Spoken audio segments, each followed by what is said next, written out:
नमस्कार, आप देख रहे हैं हर टक भारत। मैं हूं दिवाकर विक्रम सिंह। इस समय जगमोहन जोशी जी जो वरिष्ठ पत्रकार हैं कोलकाता से हमारे साथ जुड़ रहे हैं। मुद्दा बहुत अहम है।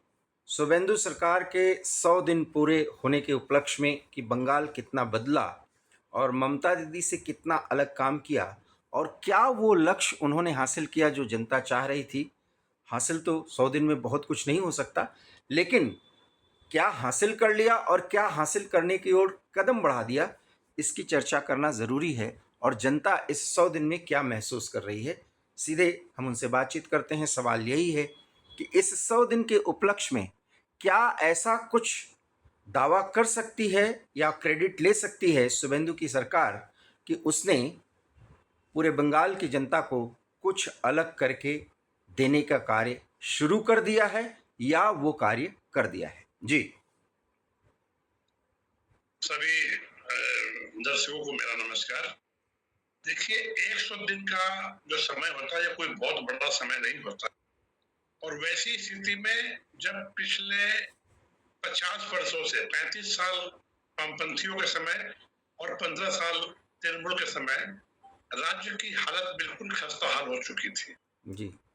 राज्य में प्रशासन नाम की कोई चीज बची नहीं थी। उद्योग धंधे यहाँ से धीरे धीरे पलायन कर रहे थे। और यहाँ के जो बच्चे हैं, जो जिनको आजकल नई भाषा में जेएनजी बोलते हैं, वो उन्हें बाध्य होकर बंगाल छोड़ के बाहर काम करने के लिए जाना पड़ता था। अब हुआ ये है कि जब से भाजपा की सरकार आई है और विशेष करके जब शुभेंदु अधिकारी मुख्यमंत्री बने हैं, तो एक प्रयास उनका इसमें हो रहा है, दिख भी रहा है।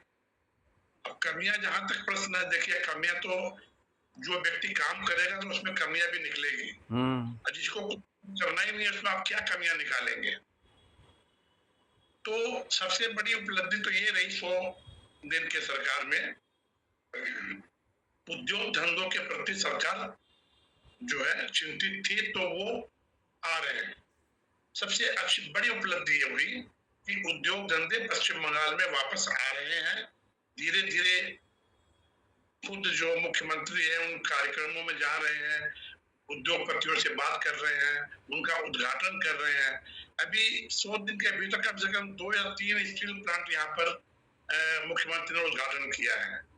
इसके अलावा लक्ष्यगंजी वालों ने भी जो है यहाँ अपने कुछ इंडस्ट्रीज को आगे बढ़ाने का प्रयास किया है और कर रहे हैं। तो ये उपलब्धि तो उद्योग धंधे की है। अगर ये पनपता है तो फिर मुझे लगता है कि यहाँ के बच्चों को बाहर नहीं जाना पड़ेगा। दूसरी उपलब्धि ये हुई है कि उन्होंने खुद जो काम करने के लिए बाहर जा रहे हैं बच्चे, मुख्यमंत्री ने उनसे अपील की है कि आप यहाँ आइए, हम आपको 125 दिन का काम जो है साल भर में देंगे। जो 100 दिन का काम मिला करता था पहले, और केंद्र ने बंद कर दिया था इसलिए कि यहाँ काफी भ्रष्टाचार चल रहा था। उसको मुख्यमंत्री ने फिर कहा कि बच्चे यहाँ वापस आए और हम उन्हें 125 दिन का काम देंगे। तो ये एक बड़ी उपलब्धि है, इसमें कोई संदेह नहीं है।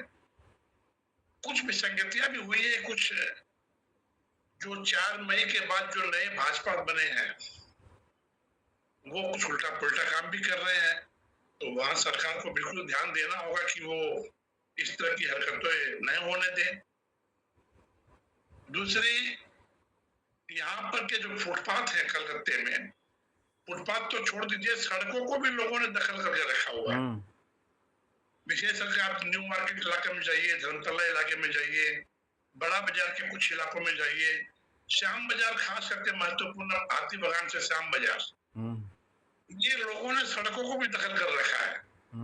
मुझे लगता है कि कोई बहुत बड़ा ठोस काम अभी शुभेंदु सरकार ने इस पर नहीं किया है, करना होगा। असंवैधानिक ढंग से होटल चल रहे हैं। अभी आपने सुना होगा पिछले हफ्ते कम से कम 2 से 3 होटलों में आगजनी लगी हुई, 10 से ज्यादा लोग उसमें मारे गए। तो इन सबको देखना पड़ेगा, नहीं तो ये मनमानी अगर चलती रही तो फिर आपके शासन का, प्रशासन का कोई महत्व या मायने नहीं रह जाएगा। देखना होगा। उपलब्धि जहां तक है, मैंने बताया कि इंडस्ट्रीज के अंदर में उपलब्धि है, आगे आ रहे हैं, लेकिन इसके साथ साथ उन्हें ये भी देखना होगा कि प्रशासन जो है वो सही ढंग से काम करें। हम्म, कितना करेंगे आने वाला वक्त बताएगा, हम नहीं बता सकते। छात्र संगठनों में भी देख रहे हैं कि कुछ थोड़ी बहुत उथल पुथल हो रही है। अभी 2 दिन पहले विद्यार्थी परिषद और वामपंथी विचारधारा की जो छात्र यूनियन है उनमें भिड़ंत हो गई, काफी दंगे का रूप ले लिया। तो ये काम करने भी बाकी है और मुझे लगता है कि इसमें सरकार को विलंब नहीं करना चाहिए। हम्म, अवैध निर्माण बहुत बड़ी संख्या में यहाँ हुए हैं, अभी भी हो रहे हैं। सरकार को उनको रोकना होगा। सरकार कोशिश कर रही है लेकिन वो ऊँट में जीरे के बराबर है। तो कुछ चीजें हैं जो सरकार को करना है, करनी चाहिए। शिक्षा के मामले में थोड़ी सुधार की अभी और भी आवश्यकता है। हम आशा करते हैं, उम्मीद करते हैं कि शुभेंदु अधिकारी इस पर ध्यान देंगे। हम्म। जोशी जी, एक बहुत महत्वपूर्ण सवाल है। कट मनी, टोलाबाजी, ये एक नारा था कि ये सब हम खत्म करेंगे, और ये शुभेंदु अधिकारी का नारा तो था ही, लेकिन ये प्रधानमंत्री का नारा था, क्योंकि पारदर्शिता और प्रशासन नाम की चीज इस्टेब्लिश होती हुई तभी दिखेगी। 100 दिन में इस पर क्या कुछ काम किया गया? देखिए, काम तो हो रहा है, मगर मैंने क्या बताया कि 4 मई के बाद कुछ नए भाजपा बन गए। जो लोग तृणमूल में थे उन्होंने भाजपा का झंडा उठा लिया। अब उनकी आदत तो पड़ी हुई है कटबटे वाली। अब वो भाजपा के झंडे के तले कोशिश करते हैं, प्रयास करते हैं। यहाँ थोड़ा सरकार को अलर्ट होना बहुत ज्यादा जरूरी है। अगर ऐसा नहीं, अभी हाल में ही 2 दिन पहले घटना घटी है यहाँ बालीगंज इलाके में, एक मिठाई की दुकान में कुछ भाजपा के नाम से कुछ लोग गए, वहां गुंडागर्दी की। अब वहां थोड़ा विवाद है। उनका कहना है कि उनके सामान में कुछ गलतियां थी, हमने जब कंप्लेन की तो उन्होंने गाली गलौज की। मगर अब जो वीडियो देख रहे हैं उसमें देख रहे हैं कि वो भाजपा के जो समर्थक हैं वो बड़ी गंदी गंदी गालियां दे रहे हैं, वो वहां मारपीट कर रहे हैं। एक कर्मचारी का उन्होंने हाथ तोड़ दिया। तो ये अभी भी थोड़ा बहुत चल रहा है, इसको रोकना बहुत जरूरी। पार्किंग की जहां तक समस्या है, अभी भी कोई बहुत बड़ा काम शुभेंदु सरकार नहीं कर पाई है। कुछ काम करना बाकी है, अगर करेगी तो अच्छा है, और नहीं करेंगे तो फिर वो वही ढाक के 3 पात वाली बात हो जाएगी। क्या पुलिस अवैध निर्माण अभी भी बहुत सी जगह धड़ल्ले से हो रहे हैं।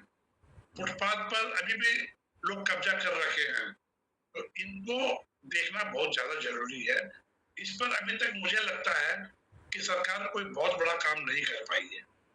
तो एक महसूस किया जा रहा है शिद्दत से कि क्या बाबा बुलडोज़र का जो एक धौंस है, जो कि शुभेंदु अधिकारी जमाते हुए आधिकारिक और कानूनी रूप से और संवैधानिक तरीके से कार्रवाई करने का जो एक सरकार को अधिकार मिलता है, क्या वो काम करने में कोई हिचकिचाहट दिख रही है? हाई कोर्ट का आदेश है कि आपको नहीं करना है। अच्छा। तो बीच में बुलडोजर यहाँ चले भी थे, और मगर वो हाई कोर्ट के कुछ आदेश के बाद में वो स्थिति थोड़ी अभी कमजोर हो गई है। जहाँ तक पुलिस प्रशासन का सवाल है, क्योंकि पुलिसिया व्यवस्था भी सरकार के एक मतलब माफ़ करिएगा, पार्टी के एक अंग के रूप में काम कर रही थी, तृणमूल के। वो कितना बदलती हुई दिख रही है पूरा पुलिस महकमा। और बात सिर्फ कोलकाता की नहीं है, पूरे पश्चिम बंगाल से जो इनपुट मिल रहा है उसके संदर्भ में आपको क्या जानकारी मिल रही है? देखिए, पुलिस विभाग में कुछ बदलाव तो हुआ है, इसमें कोई संदेह नहीं है, लेकिन ये भी एक स्वाभाविक प्रक्रिया कि जिसका शासन होता है पुलिस उसी की होती है।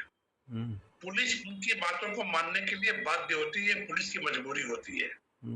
टीएमसी में भी यही बात थी, सीपीएम के वक्त भी यही बात थी, और आज भी मुझे नहीं लगता कि बहुत बड़ा परिवर्तन हो गया ऐसा। लेकिन हाँ, कुछ भय है पुलिस प्रशासन को, लेकिन मुझे नहीं लगता कि बहुत ज्यादा दिनों तक ये टिक पाएगा, क्योंकि कोई भी शासक जो है वो बिना पुलिस प्रशासन के आगे बढ़ नहीं सकता। जोशी जी, जो आप बता रहे हैं उसमें बदलाव की शुरुआत तो कर चुके हैं, लेकिन अभी और उनको सख्त कदम उठाने की ज़रूरत है, ऐसा आप मान रहे हैं? जी। और उसके लिए हो सकता है कि पार्टी के अंदर भी एक विरोध हो, क्योंकि तृणमूल अभी भी बेस से बहुत कमजोर नहीं हुई है। नहीं हुई, मगर मेरा मेरा कहने का मतलब है कि ये जो नव भाजपा लोग के जो लोग आए हैं, उन सरकार को अंकुश लगाना होगा। तो ऐसा नहीं होगा तो फिर कोई मतलब नहीं निकलेगा कि इनका शासन रहे या उनका शासन रहे। तो हिंदू सरकार को अभी इस पर बहुत ध्यान देना होगा। मैं ये नहीं कह रहा हूँ वो काम नहीं कर रहे हैं, मगर अभी और थोड़ा चाहिए, एक थोड़ा और चाहिए। रोड इंफ्रास्ट्रक्चर और स्वास्थ्य भी एक बहुत अहम मुद्दा है, जो एक स्टैग्नेंट स्थिति में था। उस पे कुछ काम हो रहा है, जैसे ये सही है। नहीं, जैसे स्वास्थ्य के मामले में जो प्रधानमंत्री की जो योजना थी वो यहाँ लागू हो गई, ये एक अच्छी बात है। तो स्वास्थ्य के अंदर में जो यहाँ के संबंधित मंत्री हैं वो भी बीच बीच में जाकर चेक करते हैं, देखते हैं, ध्यान दे रहे हैं। लेकिन अभी तो नया नया है ना, अभी नया नया है। जैसे हम लोग कहते हैं कि नया नया मियाँ अल्लाह अल्लाह पुकारता है। तो वो स्थिति अभी है, लेकिन अब देखिए कितने दिन तक चलती है। सरकार पूरी तरह से ध्यान दे रही है, एक व्यवस्था बना रही है कि इंडस्ट्रियलाइजेशन हो और रोड इंफ्रास्ट्रक्चर मजबूत हो। स्टेट का अपना हाईवेज़ जो नेशनल हाईवेज़ हैं उसकी बात तो अलग है, लेकिन सवाल ये है कि बात वहीं आती है कि टोलाबाजी और कटमनी पर पूरी तरीके से रोक लग जाए, और इसके लिए हुआ है, उसमें रोक लगी है, ऐसा मैं नहीं कहूंगा कि नहीं लगी है, लगी है। हाँ, सबसे बड़ी जो दो उपलब्धि मैं बताऊं शुभेंदु सरकार की, एक तो जो बॉर्डर पर फिनिशिंग का काम था, तो काफी लंबे अरसे से रुका हुआ था, वो इस मामले में बहुत अच्छी पहल करते हुए शुभेंदु सरकार ने केंद्र के साथ मिलकर और फिनिशिंग का काम किया है, और बहुत बड़े इलाके में ऐसा हो भी गया। मैं समझता हूँ 80% काम ऐसा हो गया है।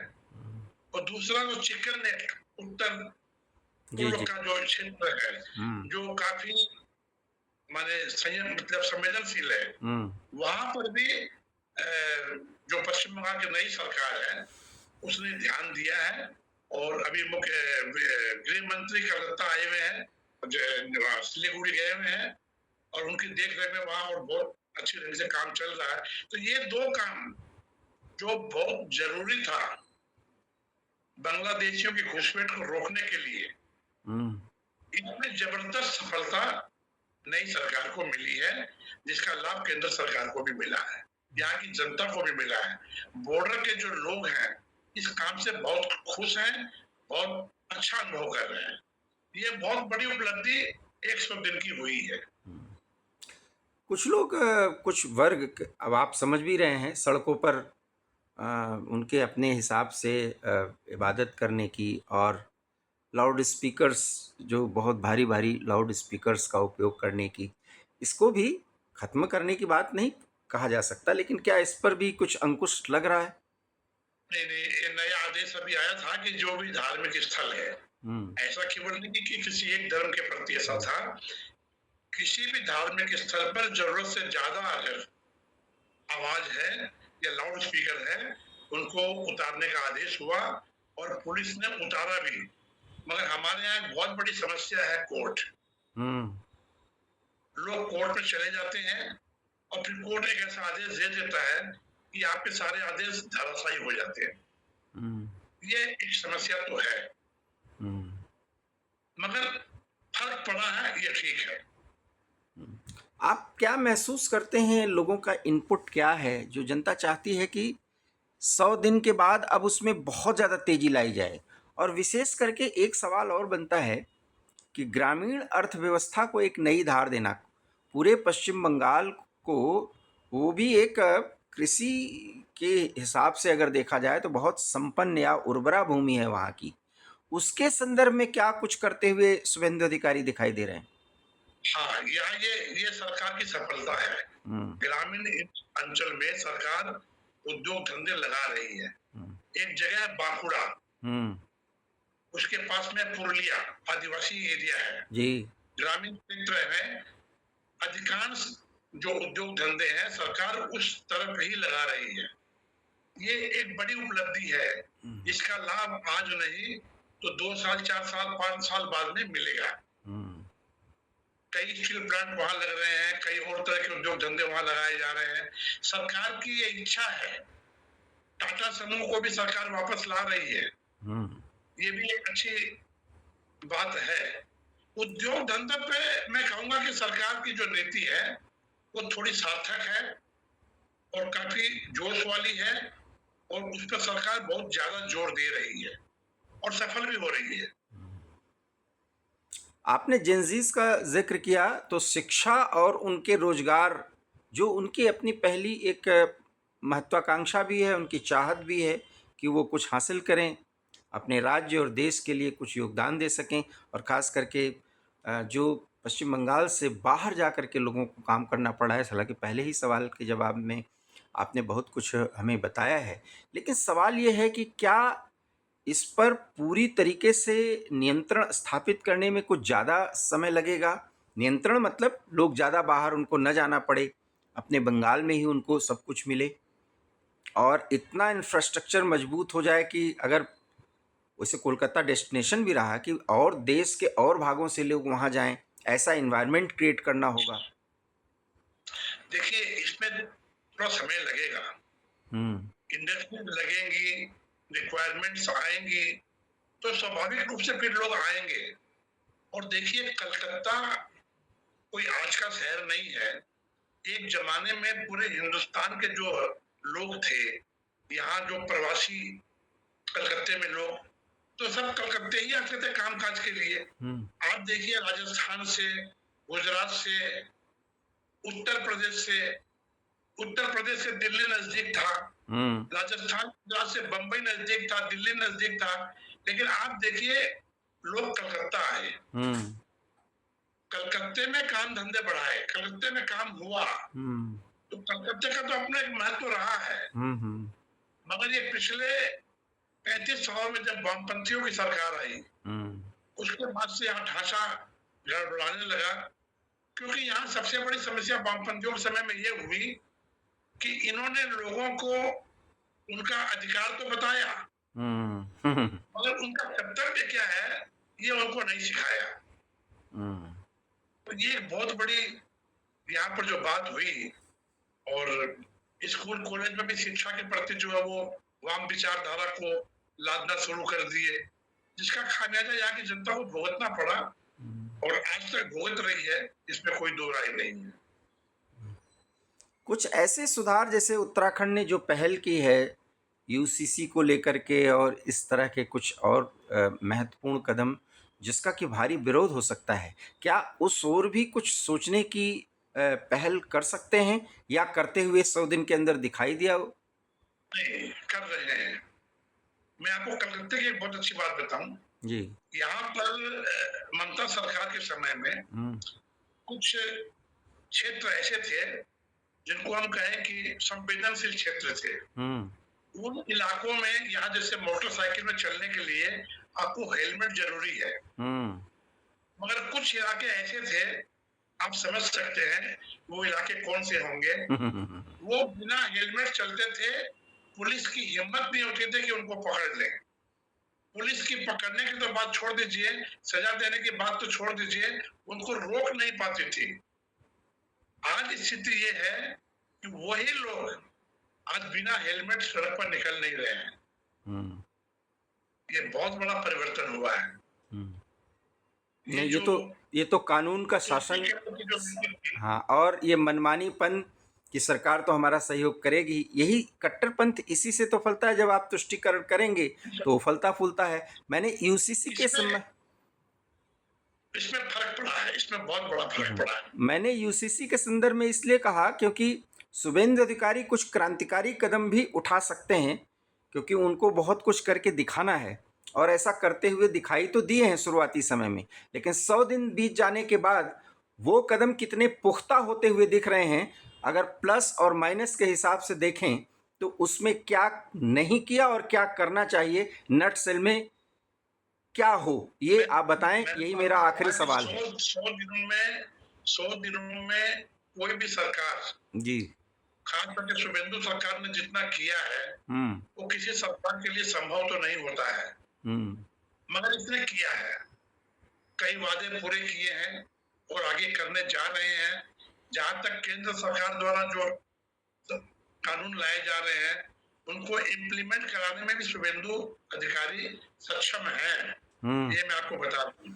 यूसीसी भी यहाँ लागू होगा, और भी जो सरकार द्वारा, केंद्र सरकार द्वारा जो कानून लाए जा रहे हैं, वो भी यहाँ लागू होंगे। आप देखिए पूरे हिंदुस्तान में, खास करके अभी दिल्ली में जो हुआ, छात्रों को लेकर के जो एक जेएनजी जो अराजकता फैली, पश्चिम बंगाल में सफल नहीं हो पाए। हम्म। या न तो लोगों ने समर्थन दिया, न यहाँ की सरकार ने इनको कुछ पत्ता दिया, और देखिए यहाँ से चुपचाप के खिसक गए। संभव नहीं है। यहाँ के लोगों की मेंटेलिटी बहुत अलग किस्म की है।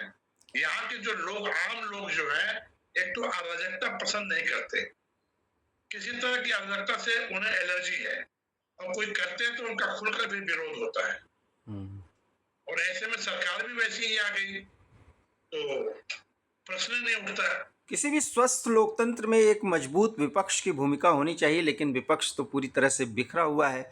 ममता अपनी पार्टी को अभी भी नहीं संभाल पा रही हैं। क्या कुछ 100 दिन में उनकी भी अपनी तरफ से मोर्चेबंदी हो रही है, ताकि सरकार पर एक बड़ी निगहबानी की जाए, और अगर बुरा काम हो या कोई मनमानी हो तो उस पर लगाम कसी जा सके? क्या कुछ ऐसा भी होता हुआ दिख रहा है? ऐसा है कि पिछले सरकार ने ऐसे ऐसे काम किए हैं ना, कि पूरी बंगाल की जनता उनसे अभी तक क्षुब्ध है। वो रास्ते में निकल नहीं पा रहे हैं आज भी। लोगों का इतना आक्रोश उनके ऊपर है। ये जो आर्जिकर का कांड हुआ, ये इनके लिए बहुत घातक सिद्ध हो गया। कांड से ज्यादा इन्होंने जो छिपाया और जो हरकतें की, ये इनके लिए बहुत घातक सिद्ध हो गया। तो अब बहुत जल्दी लोग इनके ऊपर भरोसा या विश्वास नहीं करेंगे। कटमनी बहुत बड़ी बात थी, लोगों को परेशान करना, झूठे केसों में फंसा देना। आपको अगर याद हो दिवाकर जी, शुरुआती दौर में जब ममता बनर्जी सत्ता में आई थी, और कोई व्यक्ति जब इनसे प्रश्न पूछता था, तो ये गुस्से से लाल पिला के कहते थे कि ये माओवादी है, इसको गिरफ्तार कर लो। आपको याद होगा। तो इस तरह की हरकतें इन्होंने की है। और सबसे बड़ी बात, भतीजा, जब तक ये भतीजा का साथ नहीं छोड़ेगी, तृणमूल कांग्रेस में वो वापसी अभी नहीं आ पाएगी। तो कुल मिला के विपक्ष विहीन पश्चिम बंगाल है। शुभेंदु अधिकारी का अगर अपना जज्बा कुछ कर गुजरने का है तो अभी भी बहुत स्पेस है, बहुत ज़्यादा काम करने की ज़रूरत है, क्योंकि पूरा पश्चिम बंगाल बहुत पीछे रहा है। विकास की इस दौड़ में लाइन पर आने के लिए 100 दिन बहुत कम होते हैं। दौड़ने के लिए एक परिपथ बनाना पड़ता है, उसको बनाने का काम कर रहे हैं, लेकिन उसमें भी कुछ कहीं न कहीं कील कांटे दुरुस्त करने की बात हो रही है, जो जगमोहन जोशी जी ने बताने की कोशिश की है। बहुत ही आलोचनात्मक ढंग से एक परिपूर्ण इन्होंने मूल्यांकन किया है। आपके सामने शुभेंदु अधिकारी के 100 दिन, सरकार के 100 दिन पूरे होने के संदर्भ में, और इस संदर्भ में आप इनकी बातों से कहाँ तक सहमत असहमत हैं, उस पर अपनी प्रतिक्रिया दीजिए, राय दीजिए, सवाल और भी करिए। इनसे अगर ज़्यादा सवाल होंगे तो एक वीडियो और करेंगे कि 100 दिन में क्या खोया क्या पाया। अब हम उसका थंबनेल भी यही देंगे जो अगला प्रोग्राम करेंगे, और आपके प्रतिक्रिया का हमें इंतज़ार रहेगा।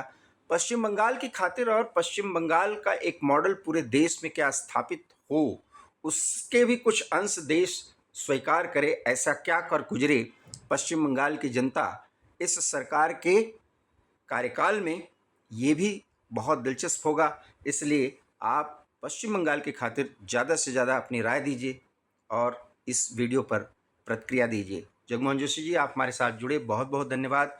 हमारे चैनल हार्ट टॉक भारत को सब्सक्राइब कर लीजिए अगर आपने सब्सक्राइब नहीं किया। बंगाल सहित पूरे देश के प्रमुख घटनाओं और उसके विश्लेषण पर हम समय समय पर आपसे जुड़ते रहेंगे। बहुत बहुत धन्यवाद। नमस्कार।